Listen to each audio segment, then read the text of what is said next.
Hello, माझं नाव Arjun, director of revenue industries. आपण बघतोय सोलर इंडस्ट्रीमध्ये खूप फास्ट हे चेंजेस होत आहे की अगोदर मागील 5 ते 10 वर्षामध्ये आपण बघितलं ऑन ग्रीडमध्ये मोठ्या प्रमाणावर आपल्या इंडियामध्ये काम झालेलं आहे आणि या ऑन ग्रीडमुळं आपली जी लाईट बिल होती ती आपण ऑलमोस्ट 0 पर्यंत करू शकत होतो.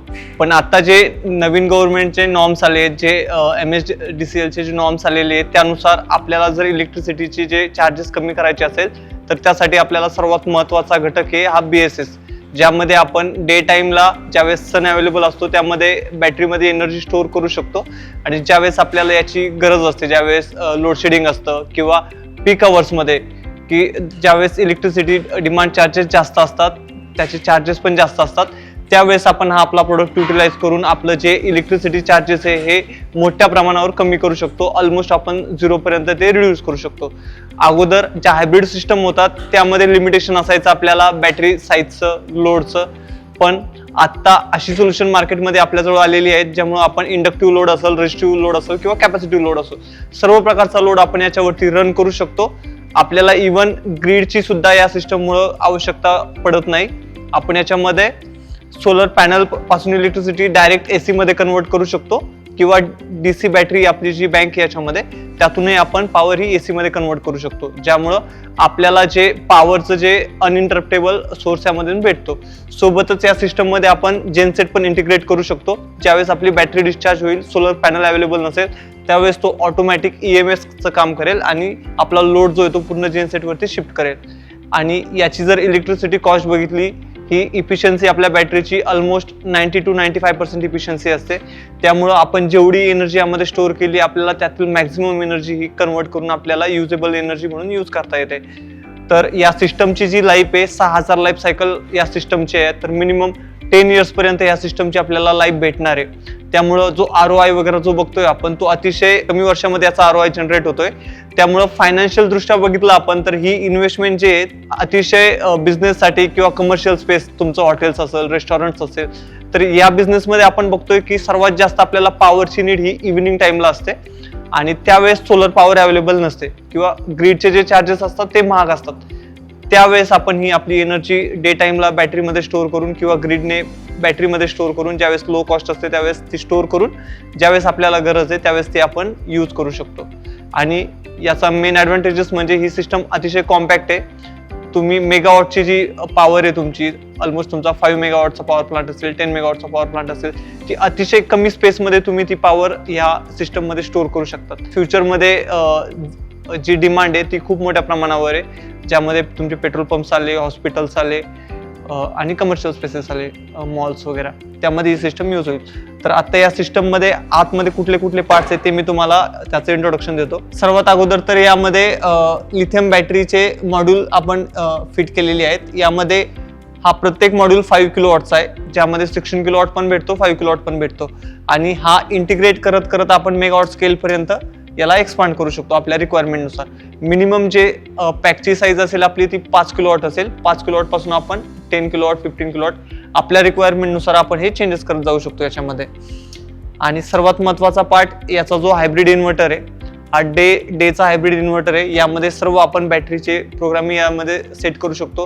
कुठल्या अवर्सला आपल्याला एनर्जी स्टोअर करायची आहे, कुठल्या अवर्सला डिस्चार्ज करायची आहे, असे मल्टिपल प्रोग्रामिंग आपण या जेनसेटमध्ये करू शकतो. आणि जे मॅन्युअल आपल्याला चेंज ओव्हरचं जे काम असतं ते या सिस्टममुळे आपल्याला पडत नाही. आणि इफिशियन्सी जर बघितली, या अगोदर आपण जे इन्व्हर्टर वगैरे बघायचो त्याची इफिशियन्सी 70-60%च्या नियर बाय असायची, जे ट्रान्सफॉर्मर बेस इन्व्हर्टर असायचे. पण आता या हायब्रिड इन्व्हर्टरमुळे तीच इफिशियन्सी आपली 97% पर्यंत आपल्याला इफिशियन्सी मिळते, ज्यामुळे लॉसेस जे सिस्टममध्ये अगोदर होते ज्या ऑफ ग्रीड सिस्टममध्ये ते बरेचसे कमी झाले आणि पूर्ण लोडसाठी आपल्याला फक्त बॅटरी किंवा फक्त सोलरवरती डिपेंड न राहतात दोन्ही एनर्जीचाही आपण यामध्ये यूज करू शकतो. तर शक्यतो या सिस्टम अशा चालतात की डे टाइमला बॅटरी पण चार्जिंग सुरू असते आपली आणि जो आपला लोड आहे तो पण सोलरवरती रन होत असतो आणि ज्यावेळेस इव्हिनिंग 5 वाजले किंवा त्यानंतर जो लोड असतो तो ऑटोमॅटिक आपला हा बॅटरीवरती शिफ्ट होतो. हे ऑल इन वन BSS सिस्टममध्ये याचे यूज कुठं होतात, ॲप्लिकेशन कुठं होतात, तर याचा सर्वात महत्त्वाचा यूज हा फक्त हा सोलरवरती चालतो असं नाहीये किंवा ग्रीडवरती चालतो असं नाहीये. तर तुम्ही याच्यामध्ये एनर्जी ग्रीड यूज करूनही स्टोअर करू शकतात किंवा सोलर यूज करूनही तुम्ही यामध्ये एनर्जी स्टोअर करू शकतात.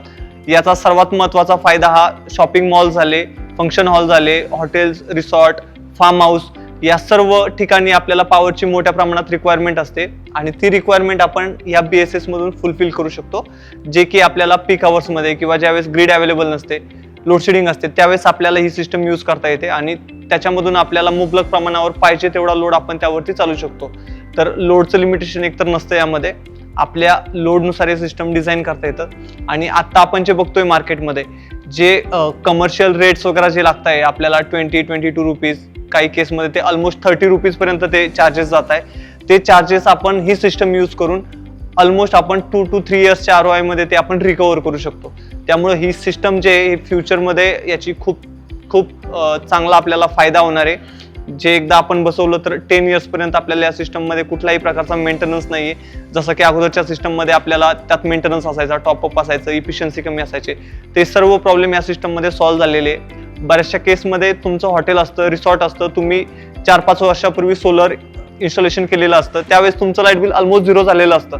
पण आता नवीन पॉलिसीनुसार जर तुम्ही बघितलं तर तेच लाईट बिल तुम्हाला पुन्हा 1 लाख 2 लाख किंवा त्यापेक्षा अधिक तुम्हाला लाईट बिल यायला सुरुवात झालेली आहे. ते जर लाईट बिल तुम्हाला कमी करायचं असेल तर तुम्हाला त्यासाठी सर्वात चांगला ऑप्शन हा की तुम्ही ती एनर्जी बॅटरीमध्ये स्टोअर केली पाहिजे. आणि बॅटरीमध्ये स्टोअर केलेली इलेक्ट्रिसिटी तुम्ही ज्यावेळेस तुम्हाला पॉवरची डिमांड असते त्यावेळेस तुम्ही यूज केली पाहिजे. सेम याचं ऍप्लिकेशन जर तुमचं रुरल एरियामध्ये काही बिझनेस असेल, काही कमर्शियल स्पेस असेल तर त्या ठिकाणी लोडशेडिंगचा हा मोठ्या प्रमाणावर प्रॉब्लेम असतो आणि त्यावेळेस आपण जेनसेट चालू करतो. जेनसेटची इलेक्ट्रिसिटी कॉस्ट बघितली आपण तर ऑलमोस्ट 50 रुपीज पर युनिटने आपल्याला ती इलेक्ट्रिसिटी मिळते. तर त्याला ऑप्शन हे BSS जर बसवलं आपण तर तीच कॉस्ट आपली ऑलमोस्ट 2-3 रुपीजच्याही खाली जाते. सोलर लावलं तर ऑलमोस्ट तुम्ही ती फ्री म्हणू शकतात की फ्रीमध्ये तुम्ही एनर्जी स्टोअर करताय आणि ती युटिलाइज करू शकतात.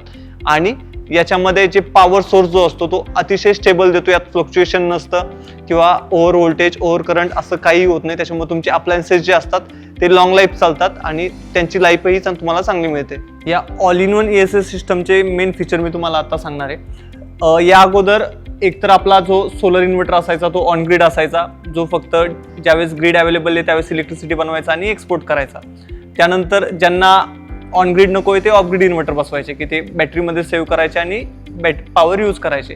यामुळं एकतर तुमची पॉवर सेव्हिंग व्हायची किंवा तुम्ही एकतर तुमचं इलेक्ट्रिसिटी बिल आहे ते कमी करू शकत होतात. पण दोन्ही जर तुम्हाला गोष्टी करायच्या असेल तर त्यासाठी तुम्हाला हे हायब्रिड सिस्टम पाहिजे, ज्यामध्ये तुम्ही पॉवर तुमची एक्सपोर्ट पण करू शकतात आणि बॅटरीमध्ये पण स्टोअर करू शकतात. तर तेच काम हा आपला जो इन्व्हर्टर आहे हा करतो, जो की लेस दॅन 4 मिली मध्ये तुमचा लोड जो आहे तो चेंज ओव्हर करतो. जर तुमचं ग्रीड फेल्युअर झालं तर 4 मिली सेकंडच्या आत तो पूर्ण सिस्टम आपली लोड कन्वर्ट करतो. AC वरून DC वरती कन्वर्ट करू शकतो किंवा सोलर वरती कन्वर्ट करू शकतो. आणि या प्रोडक्टची जी इफिशियन्सी ती 97% आहे. जे लॉसेस, हीट लॉसेस वगैरे, पॉवर लॉसेस वगैरे जे होते ते बरेचसे यामध्ये कमी झालेले आहेत. आणि ही सिस्टम अगोदरपेक्षा खूप इम्प्रूव्ह झालेली आहे, ज्यावरती तुम्ही इंडक्टिव्ह लोड चालू शकतात, रेझिस्टिव्ह आणि कॅपॅसिटिव्ह कुठल्याही टाईपचा लोड तुम्ही या सिस्टमवरती चालू शकतात. त्यामुळं हा प्रोडक्ट जो आहे हा फ्युचरची नीड बनला आहे की ज्यामध्ये तुम्ही पॉवर एक्सपोर्टही करू शकतात आणि पॉवर स्टोअरही करू शकतात आणि तुम्हाला पाहिजे त्यावेळेस तुम्ही ती पॉवर युटिलाइजही करू शकतात. ह्या हायब्रिड इन्व्हर्टरच्या या पॅनलमध्ये आपल्याला मल्टिपल पोर्ट्स दिसत आहे. तर काही ठिकाणी आपण हे 2 पोर्ट बॅटरीसाठी दिलेले असतात आपण, ज्यामध्ये आपण लिथियम बॅटरी कनेक्ट करू शकतो. या ठिकाणी आपलं ग्रीड कनेक्ट करू शकतो, ज्यातून आपण पॉवर एक्सपोर्ट करू शकतो किंवा आपल्याला खूप जास्त पॉवरची नीड असेल तर ती आपण ग्रीडमधून इम्पोर्टही करू शकतो. सोबत आपण इथं हा लोड जो आहे तो इथं कनेक्ट करू शकतो आणि याच्या बाजूला जेनसेटचे पोर्ट दिले, ज्याला आपण जेनसेट आपला सिंक करू शकतो. सोबतच या सिस्टमचा डेटा जो आहे तो आपण इंटरचेंज करतो आणि आपल्या सर्व्हरवरती आपल्याला हा लाईव्ह डेटा दिसतो. सोबतच आपण ह्या सिस्टम ज्या आहेत त्या आपण पॅरललही करू शकतो. जसं तुम्ही 25 किलोवॉटच्या 2 सिस्टम पॅरल करून 50 किलोवॉट लोड करू शकतात. अप टू तुम्ही 5 मेगावॉट पर्यंत ही सिस्टम एक्सपांड करत जाऊ शकतात, ज्यामध्ये 250 किलोवॉटचे आपलं कंटेनर येतं. त्यानंतर 50 किलोवॉट, 100 किलोवॉट, 1 मेगावॉट किंवा 5 मेगावॉट हे सर्व साईज या सिस्टममध्ये अवेलेबल होतात आपल्याला, ज्यामध्ये आपण हायर एंड PCS यूज करतो, EMS यूज करतो, ज्यातून आपला लोड हा एकदम स्मूथली बॅटरीवरती आपण रन करू शकतो.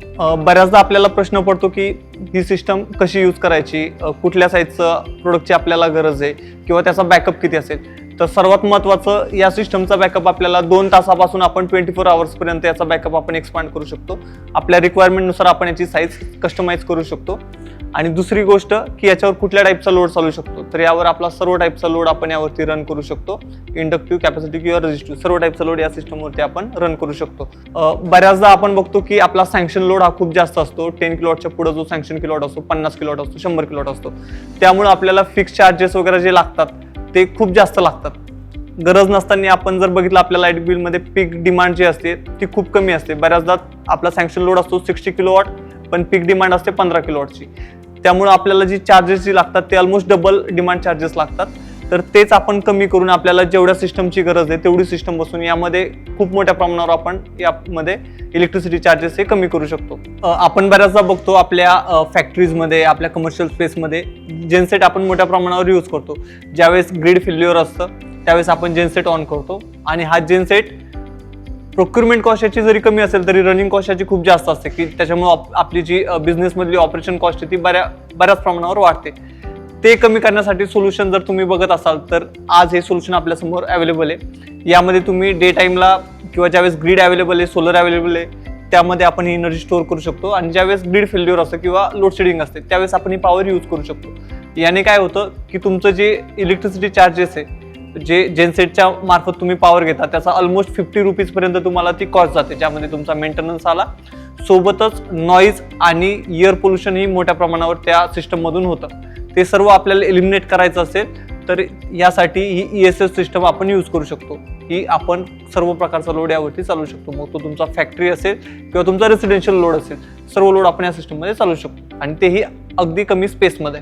बऱ्याच लोकांना प्रश्न असतो की हे ESS सिस्टमचे आम्हाला फायदे तर खूप आहे, पण याची कॉस्टिंग किती आहे? तर मी तर म्हणेल ही सिस्टम तुम्हाला ऑलमोस्ट फ्रीज भेटते.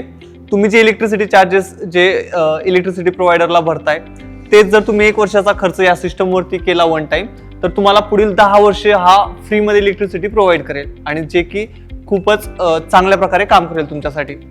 आता रिसेंटली या सिस्टमचं जर सांगायचं झालं तर जे पेट्रोल पंप्स वगैरे आहे, एक पेट्रोल पंप होता त्या अगोदर सोलर इन्स्टॉलेशन असून सुद्धा 1 लाख ते 1.25 लाख त्यांचं लाईट बिल येत होतं, ज्यामध्ये ऑलमोस्ट 50% हे MSDCLचे फिक्स चार्जेस होते आणि बाकीचे जे TOD चार्जेस वगैरे ते मिळून त्यांना साधारण 1.25 लाख लाईट बिल येत होतं. त्यांनी ही सिस्टम बसवल्यानंतर त्यांचं जे लाईट बिल आहे ते ऑलमोस्ट 20,000 पर्यंत रिड्यूस झालेलं आहे आणि त्यांची मोठ्या प्रमाणावर सेव्हिंग या सिस्टममुळे झालंय. ही सिस्टम यूज करून तुमचं भरमसाठ लाईट बिल कमी करू शकतात. जर तुम्हाला ही सिस्टम तुमच्या इथं कशी बसवता येईल किंवा फिजिबल आहे का नाही या जर बद्दल तुम्हाला काही डाऊट असेल, काही प्रश्न असेल, तर तुम्ही फेविनो सोबत कॉन्टॅक्ट करून तुमचं प्रॉपर सिस्टम डिझाईन करू शकतात. तुमच्या सर्व प्रश्नांची इथं तुम्हाला उत्तरे मिळतील.